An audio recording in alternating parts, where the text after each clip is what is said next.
Acts, We Are the Movement is all about taking a look back into the book of Acts of the Apostles, learning about some of the incredible things that happened, meeting some of the characters, learning key lessons, seeing how they apply to us today and how they can inform our own walk with God. It's absolutely full of amazing people who did incredible things for God. We see Jesus ascend right at the very start. We see the Holy Spirit come down, and then we see the church begin to be birthed and to begin to take shape and to be formed and to go on its incredible mission. And that mission is still carrying on today. You see, we are the movement. We are almost in the direct bloodline of these people. We are the movement here today to do the things that God has called us to do. One of the things that really stands out to me about so many of the characters in Acts, and we'll see it again today, is the courage that these people had.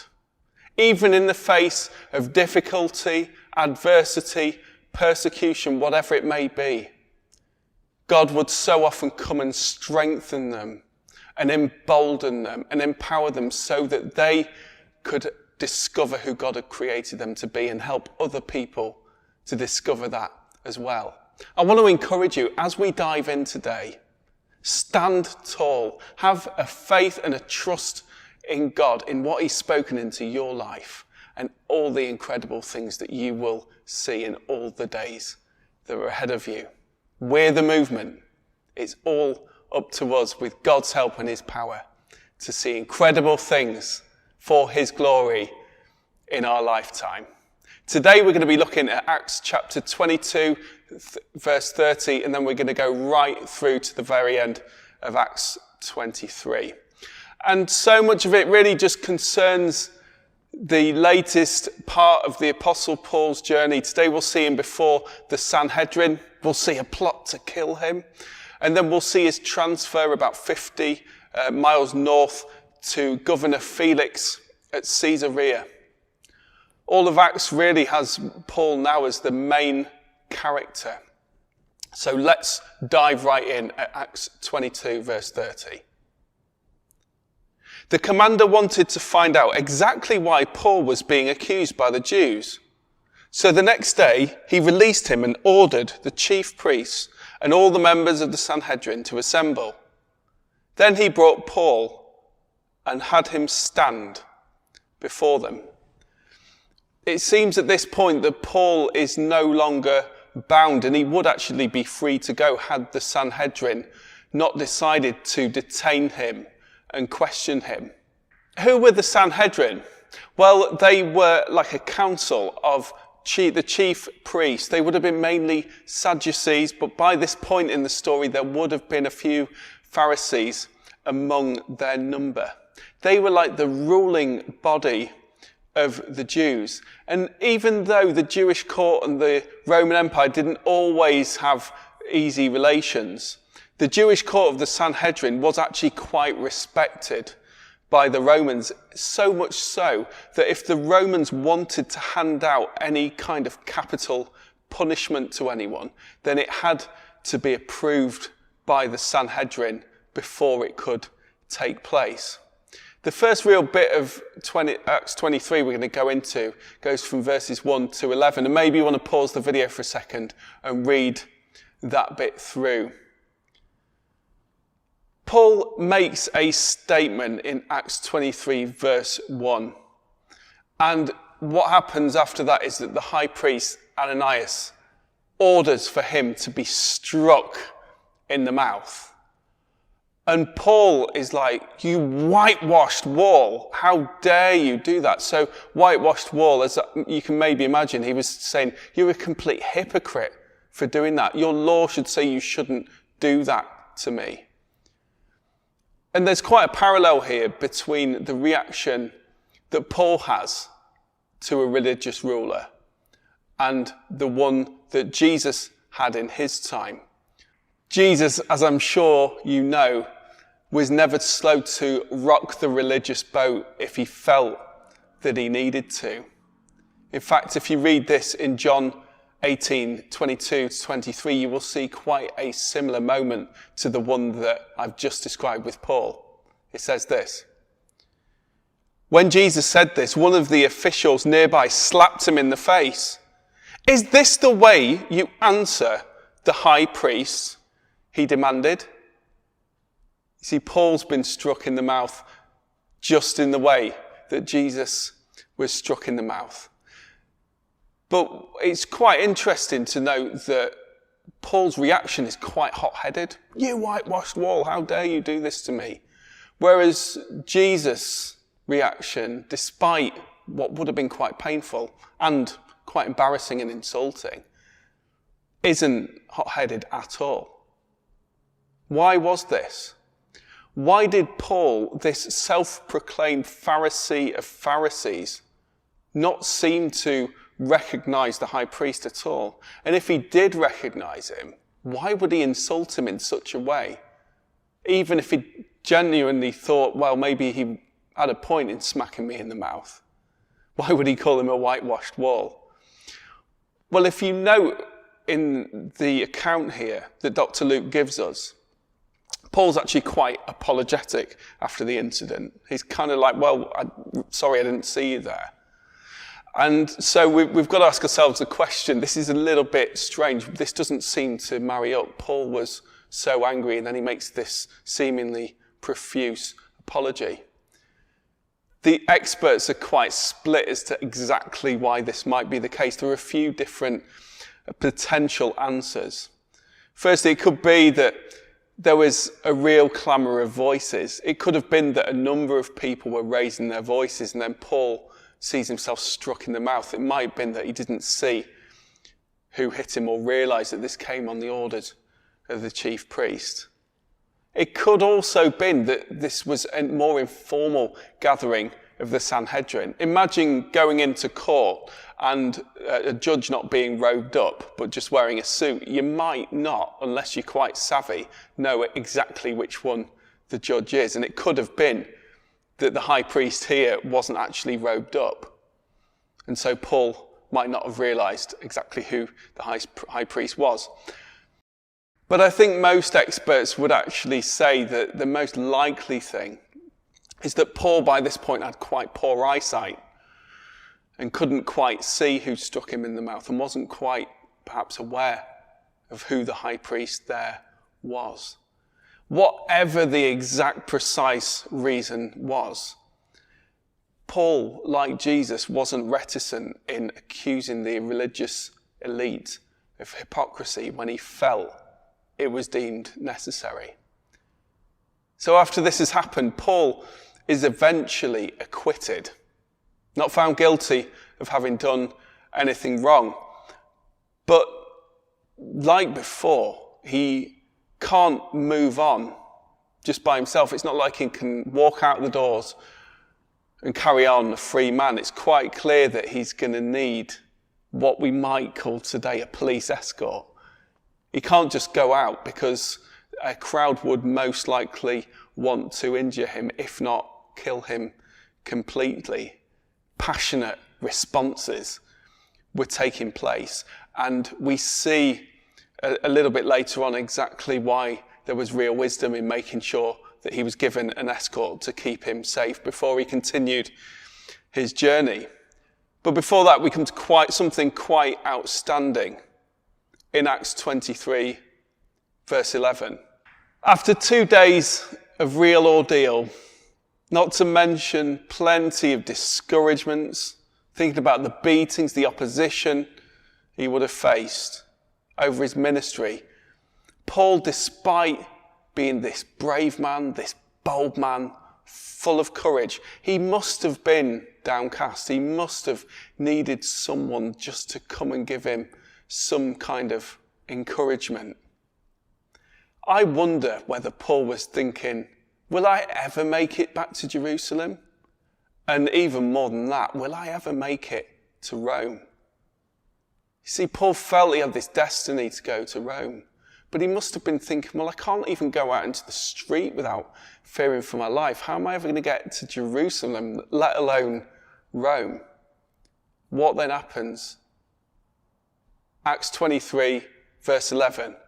God speaks directly to Paul in his darkness. He says this: "The following night the Lord stood near Paul and said, 'Take courage. As you have testified about me in Jerusalem, so you must also testify in Rome.'" Wow. This is more than significant. This becomes important. These words that Jesus speaks to Paul become significant and important and directional, not just in the immediate aftermath, not just in the rest of Acts of the Apostles, as we shall see, but for the rest of Paul's life. John Stott, the Bible scholar, once said this: "It would be very hard to exaggerate the calm courage which this assurance must have brought to Paul during his 3 further trials, his 2 years in prison, and his hazardous voyage to Rome." We'll look at that hazardous voyage in a future instalment of Acts We Are the Movement.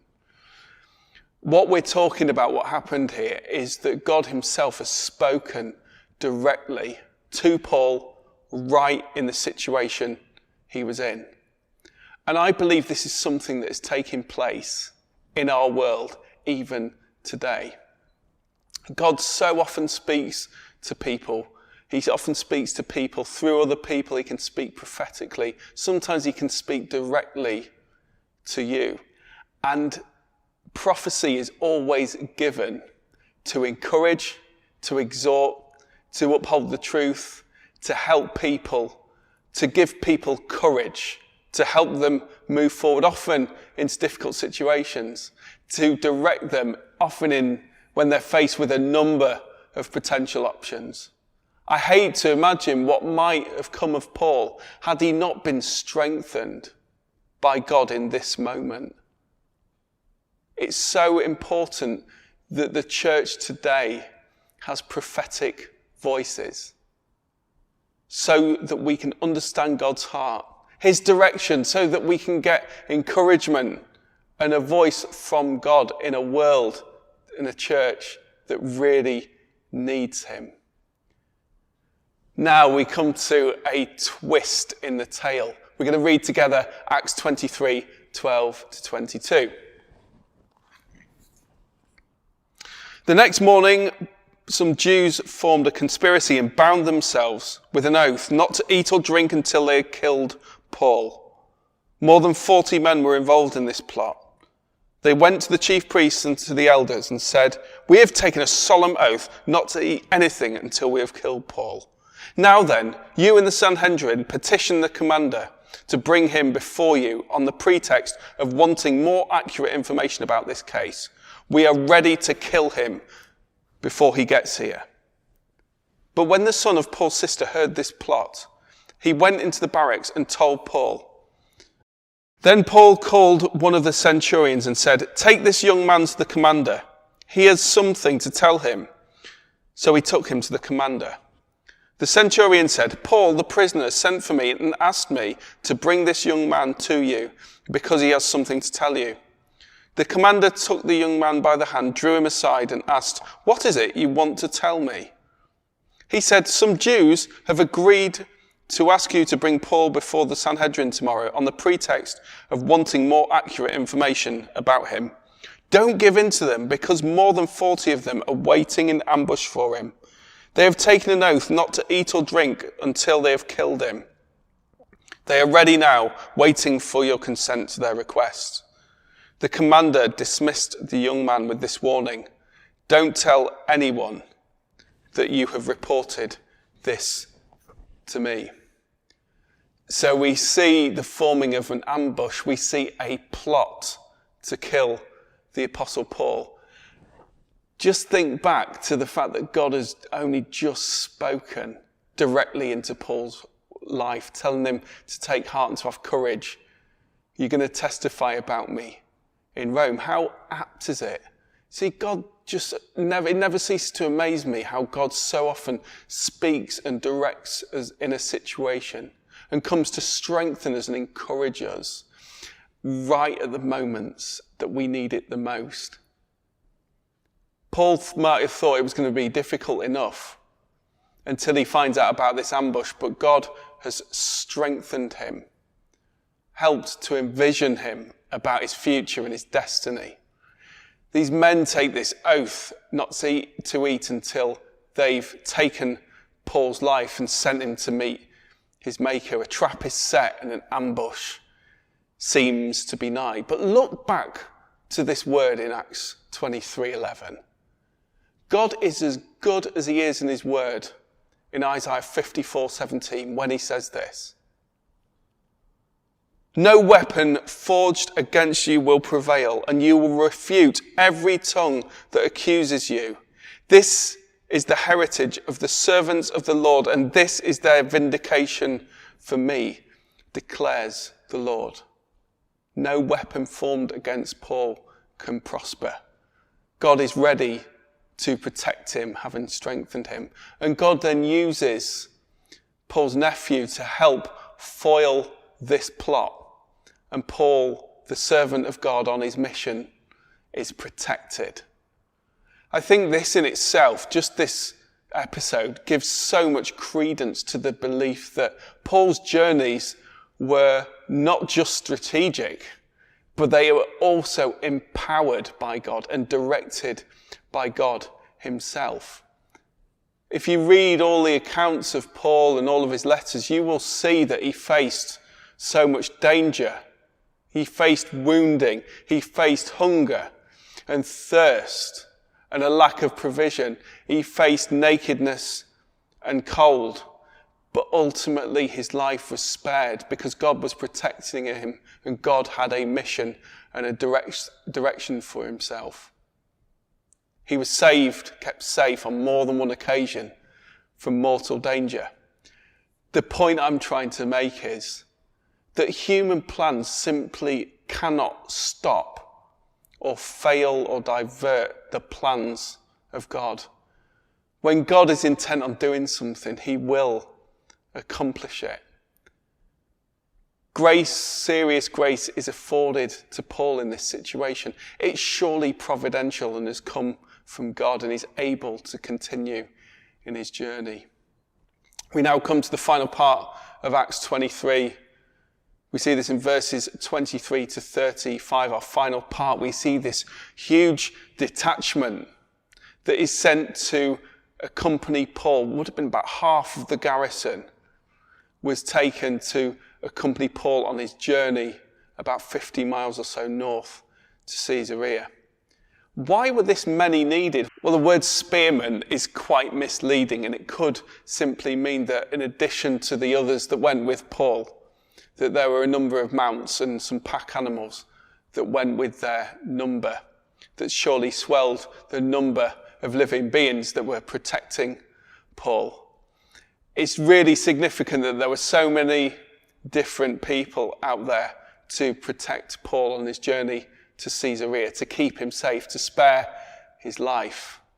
Perhaps this is just a physical demonstration of what God has already promised to protect Paul in his life and on his mission.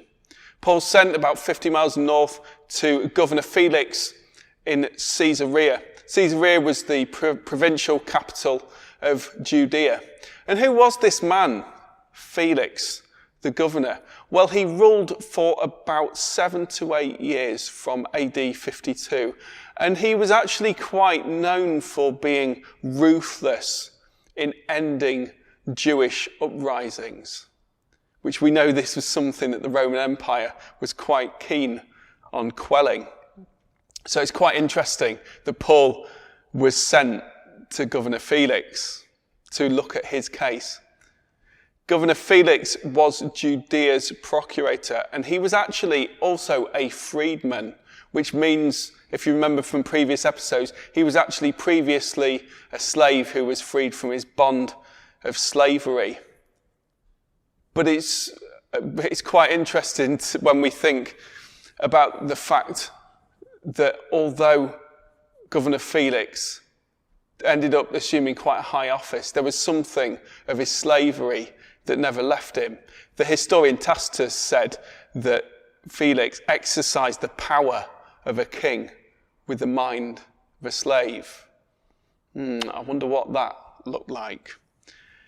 It's really important for us as Christians to make sure that we don't follow old patterns of living in the new life that God has given us.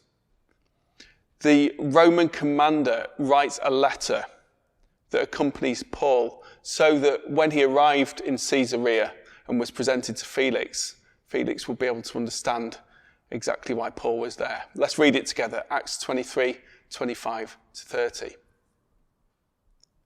He wrote a letter as follows. Claudius Lysias, to His Excellency Governor Felix, greetings. This man was seized by the Jews, and they are about to kill him. But I came with my troops and rescued him, for I had learned that he is a Roman citizen. I wanted to know why they were accusing him, so I brought him to the Sanhedrin. I found that the accusation had to do with questions about their law, but there was no charge against him that deserved death or imprisonment. When I was informed of a plot to be carried out against the man, I sent him to you at once. I also ordered his accusers to present to you their case against him. There's something in that letter that doesn't quite follow all of Luke's account. It might seem a little bit strange that that letter may have been, even though it would have been private, would have been read out, but it's quite possible that the contents was read to Paul by Felix when he arrived in Caesarea. It's also possible that it was read out in public in court. It could be that, however, that what Luke says, and if you look at the words, he wrote the letter as follows, it could be that this is not a verbatim copy of the letter, but actually it's just a kind of a gist of what was actually written. It's just strange. There is something about this letter that just doesn't quite follow what we already know about what has taken place. It's apparent that Paul's crimes, if there are any, are religious. They're not civil, they're not criminal. He's not been found guilty. And it's as though Claudius Lysias kind of not only absolves himself of any guilt, because if you think about the fact that Paul should never have been put into some of the situations he found himself at the hands of the Romans. Remember, he just escaped a beating when he said, hang on a second, I'm a Roman citizen. And it's a little bit like he tries to make himself a bit of a hero, or at least try to cover his tracks a bit. He says, this man was seized by the Jews and they were about to kill him, but I came with the troops and rescued him, for I learned he was a Roman citizen. It just doesn't quite follow what happened. Luke closes chapter 23 with Paul's transfer to Caesarea. And once he's arrived there and once the letter has been read out, he's kept at Herod's palace while he was under suspicion and under guard. Whatever that may have meant, we don't know exactly how heavily he would have been guarded or exactly what that means. He certainly wouldn't have been ill-treated while he was there. Why? Because he's been held by the Romans and he's got his Roman citizenship, and so he shouldn't be mistreated. I wonder what will come of Paul. I wonder where he'll go next. We'll see some more next time on Acts We Are the Movement. But there is still a fair way to go in the story of Paul's life as we know it. Around Paul raged the forces of the sacred and the profane, the religious and the state, the Jews and the Romans. 4 times the Romans rescued Paul from impending death at the hands of the Jews, either by a lynch mob or by direct murder. Yet here he stands before them, awaiting his trial. God has spoken into the situation. Would he reach Rome? Would he reach Jerusalem before that? If you read a bit further in the pages, you'll see. In the middle of all of this, though, what kept Paul going? What was the source of his strength? He seems to be a man who had an inner conviction. Not just that he was guiltless before a Roman court or before the Jewish people, but because he was a warrior of the faith. He was a man on a strategic mission, an apostolic mission endorsed by God, sent out to go and do his work. Paul was a one-man movement. The things he achieved in his life are simply astounding. What would have been the source of his strength in these very moments, apart from this inner conviction about right and wrong and his life's journey? It surely would have been at this moment the words that Jesus spoke to him in Acts 23:11. Let's read those words again as we close. "Take courage," said the Lord. "As you have testified about me in Jerusalem, so you must also testify in Rome." This will surely have been so significant to Paul as he continued his life. And as we think about the fact that we are the movement, may we look at Paul's life, may we look at the God that he served and we serve. May we have courage as we live out our lives as Christians today.